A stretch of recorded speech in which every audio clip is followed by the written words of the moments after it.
How valid do you think those fears actually are? You have given all of this time, all of this energy, all of this attention to your fears while you are wasting time not pursuing the things that you've wanted to pursue because you're afraid that Brad and Chad are gonna say something behind your back. Be so fucking for real right now. Do you even like those people? Have you ever heard the saying, fear is a thief of dreams? Or everything you want is on the other side of fear. Fear holds us back like it is its full-time job, because it is its full-time job. Fear is put in us to keep us safe. And without going too much into it, because if you've watched any of my videos before, I essentially talk about it in every single video. I don't know how, it just seems to keep coming up. I literally talk about it like it's the only piece of information I know. But fear is there to help us survive and to protect us from harm. However, in this day and age, we don't really have that many predators. Finding food usually is not an issue, blessed for that. And we are generally pretty okay to survive on our own. So while the fear that's in us can be useful in some scenarios, it tends to do a lot more harm than good. I assume that you're watching this video because you can't quite seem to take your power back from fear. You can't quite seem to take your power back from the fear that is keeping you from pursuing all of the magic that you have the capability to pursue in this lifetime. And I have been exactly where you are. I have walked in your shoes, and I know how frustrating it is to feel like you are being chained down by fear. I know how frustrating it is to feel paralyzed, even though you kind of have an idea of where you want to go. You just can't seem to jump that hurdle and get there. In this video, we are going to go over the steps that we need to take in order to finally take our power back from fear and pursue everything that we have been too scared to go after. Really quick before we get into the video, if you are not yet subscribed to my channel, please subscribe to my channel, hit the thumbs up, hit me in the comments. I love to talk to you guys. I love seeing how these videos impact you. And they make my heart melt, they make me smile, they make me tear up.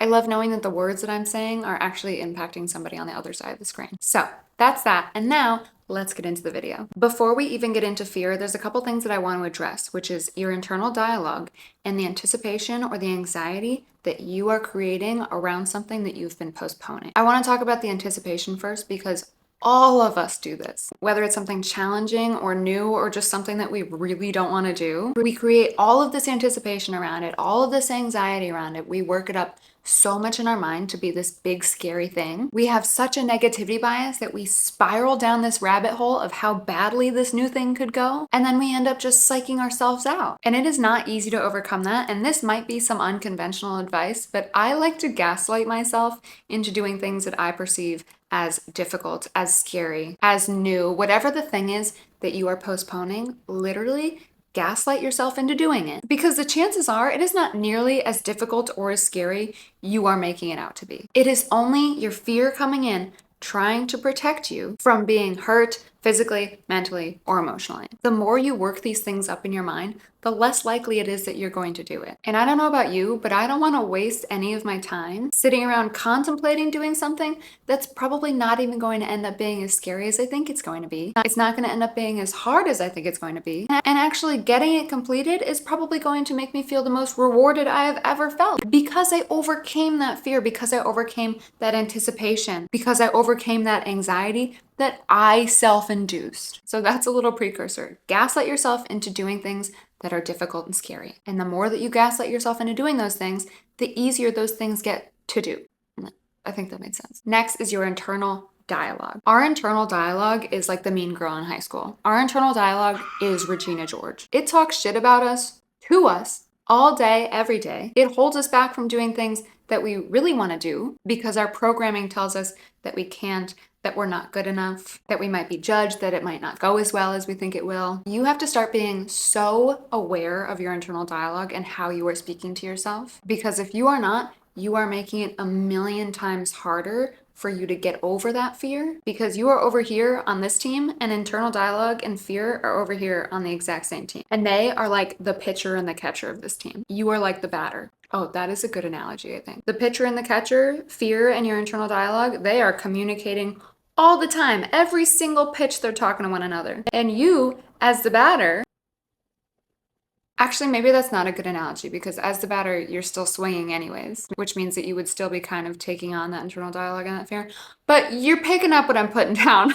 That like went off the rails. That was not a good analogy. I thought that it was. Anyways, internal dialogue and fear are on the same team. They're talking to each other. You're on a totally different team. Oh, this is better. It's 2-on-1. That's a much better analogy. You have to try to face both of these things because both of these things are just trying to take you down. Moral of the story that actually didn't really make any sense whatsoever. Be aware of your internal dialogue because it is telling you the same story that fear is. I feel like I just could have said that and it would have been so much easier for both of us. Now, let's start with identifying the fear. The most common fears are fear of judgment, fear of failure, fear of uncertainty, fear of the unknown, and fear of rejection. Sometimes it can be hard to categorize which fear you're feeling, but most of the time, if you think about the thing that you are fearing, you can usually categorize it pretty easily, and usually it falls into multiple categories, if not all of the categories, right? So I made a video whenever it was a couple weeks ago talking about how YouTube changed my life. And a lot of people commented on that and were like,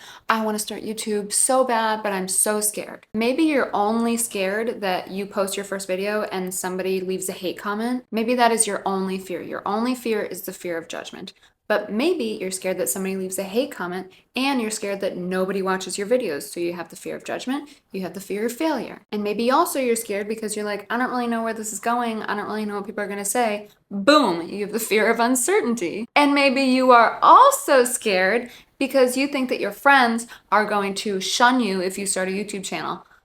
Fear of rejection. So now you just have all of these fears swirling around you and you stop yourself from doing any of the things that you actually want to do because fear is powerful like that. So while you're watching this video, maybe you could pause me because I do be yapping. I want you to take a moment and maybe even write something down. I know, crazy, very ancient of me, but I think that writing things down is a lot more impactful than putting it in the notes on your phone. Write down what your fears are and be so vulnerable because like I can't see you. And if you're lying about it, you're only lying to yourself. And if you're lying to yourself, you're definitely not going to get past your fears. So take some time, write down what your fears are and categorize them. Chances are they're going to fall into one of these 4 categories. And after you do that, I want you to come back, sit here and be so fucking for real with me. How valid do you think those fears actually are? You have given all of this time, all of this energy, all of this attention to your fears while you are wasting time not pursuing the things that you've wanted to pursue because you're afraid that Brad and Chad are going to say something behind your back. Be so fucking for real right now. Do you even like those people? You are spending way too much of your time giving your energy and attention to the thoughts and opinions of others while invalidating what you want to pursue, what you want your life to look like because you're like, Brad and Chad might talk shit about me. Oh, what if it doesn't go as well as I think it will? Oh, what if my friends don't want to be friends with me anymore? Then those friends are not your friends. Who gives a crap about Brad and Chad? And if you are passionate about it, consistent, put in the time, put in the energy, put in the work, it is going to go well. Sorry to scream at you, but the clock isn't going backwards. Every time I look at it, it just keeps moving forward. Your life is going to keep moving forward. Shit's going to happen whether you are pursuing your dreams or not. But I will tell you, if you are pursuing your dreams, your life will have a lot more meaning. You will show up more authentically, more genuinely, lighter, brighter, more magnetic, and you are this far away from being that person. All you have to do is face those fears that aren't even valid. Take your power back. So now we've identified our fears. And even if we look at our fears and we're like, well, I guess those aren't really valid, we still sometimes have to look at what the root cause is. Where are those fears coming from? Chances are those fears are coming from childhood. Most of the programming that we have as adults came from childhood, came from our parents, came from our teachers, came from our peers, came from society. And I'm not going to go too deep into it because I could go on a rant, but most people's childhood was primarily negative. And this isn't even in regards to trauma, it's more so in regards to their parents were complaining about money, their teachers focused on their bad grades, society harped on the negative, the news made you scared. People told you that your path in life was supposed to look like this, and if you went over here, you were a weirdo and you were going to be shunned. And so all of those things built up all of this fear inside of you. And because you just want to stay safe, comfortable, loved, accepted, you squeezed yourself into that little box,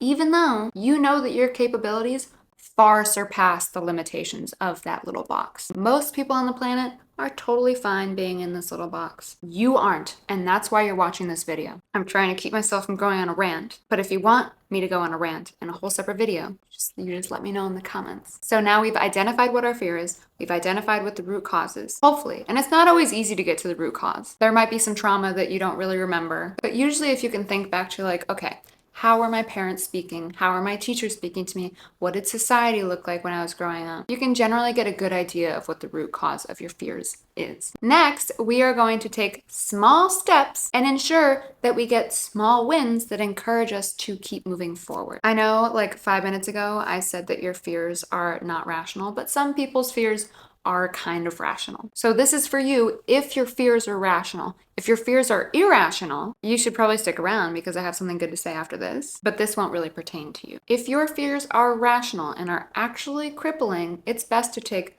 small steps instead of just trying to go straight for it and jump right over the hurdle. If you go straight for it and you go to jump right over the hurdle and you miss, that fear is going to take a lot more power from you than it already has. If you take small steps towards the hurdle and you keep getting closer and closer, you take a step and then you have a cookie and you reward yourself. You take a step and then you have a cookie and you reward yourself. You get closer and closer, I'm gonna stop doing this, to that fear. And then the closer you get to it, you realize, oh, that's not actually as scary as I thought it was. I just worked it up in my mind and built up all of this anticipation and anxiety around it. But actually, I'm so much more capable of overcoming this fear than I think I am. So now that I have won and taken all of these small steps towards this hurdle, I actually think I can jump over this hurdle. And then you go boop, and then you're over the hurdle. And it's beautiful, and it is the most rewarding feeling ever when you punch fear in the face. It really is, and I want all of you to be able to experience it because your life is way too short to let fear win. The last thing I want to talk about is main character syndrome. Not main character energy, which is something that you should have at all times. Main character syndrome, meaning you think that everyone is watching you all the time. Everyone cares about what you're doing. Everyone is always talking about you. The focus is just on you at all times, whether it's positive or negative. And I'm going to challenge you to do something. Next time you get into your car, if you're one of those people who likes to blast music and sing and dance around your car, and when you pull up to a stoplight and there's somebody next to you, you stop, sit there like you weren't just choreographing an entire dance, I challenge you to not stop. I challenge you to not stop. I challenge you to keep doing whatever it was that you're doing and just peek over and see if that person is paying attention to you. 99.9% of the time, they're not paying attention to you whatsoever. They're probably on their phone. And that is the case 99.9% of the time. People don't think about you like you think about you. Just think about yourself. How much time do you spend thinking about other people? Last night I was on the beach and this guy walked by and it was very strange, but all of a sudden he just started doing handstands, like right in front of me. And I was reading my book, minding my business, and I look up and he's doing handstands and I'm like, okay, weird. And then I just went right back to my book. I didn't spend more than a second of energy and attention on this man. And that is what most people are going to do for you. Most people are way too selfish to give a shit what you're doing. Most people could care less unless it benefits them in some way. So if you're one of those people who's not doing the things that you want to do because you think that people are going to care, throw that fear right out the window. I promise you, this sounds so insensitive, but people don't really give a shit about you. Of course, your friends, your family, your loved ones, they care about you. I care about you. I love you. But people, regular people in society, don't really care. And if they care, it's because they're jealous and insecure. That's it. If you get any kind of negative comment on a video or in person, when you're just trying to live your best life, that person is just a hater and all you can do is pray for them. I don't get that many negative comments on YouTube because my videos are meant to motivate and inspire people, but I've gotten a couple, and the only thing that I think is, wow, your life must be so sad that you have to comment something negative on me just trying to live my best life and help people. Something negative on a video that's like clearly impacting people positively. What is wrong with you? That was a little aside. But people don't care about you like you care about you. That's an Alexis Rose quote, and I really think that it should be more widely used. Chances are you are always going to encounter some kind of fear, but you have to make the decision right now.